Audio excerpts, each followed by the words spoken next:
তো কথা বলতেছি বরিশালের রাজা সাকুরা পরিবহনকে নিয়ে। সাকুরা পরিবহন দীর্ঘ 34 বছর বরিশালবাসীকে সার্ভিস দিয়ে যাচ্ছে।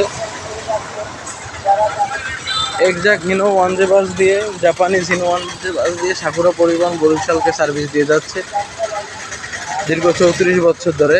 যারা বরিশাল থেকে ঢাকা ভ্রমণ করেন তারা অবশ্যই সাকুরা সার্ভিস সম্পর্কে ভালো জানেন। সাকুরা পরিবহন বরিশাল থেকে ঢাকা, সায়দাবাদ, আবদুল্লাপুর, গাজীপুর আর বরিশাল থেকে আরিচা হয়ে নবীনগর, সাভার, টেকনিক্যাল পর্যন্ত সাকুরা পরিবহন চলাচল করে।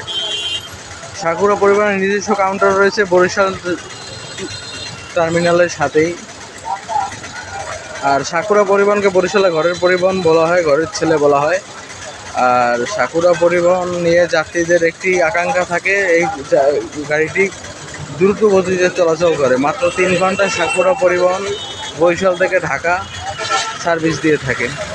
আপনাদের সাকুরা পরিবহন সম্পর্কে মূল্যবান মতামত জানাতে পারেন আমাদেরকে।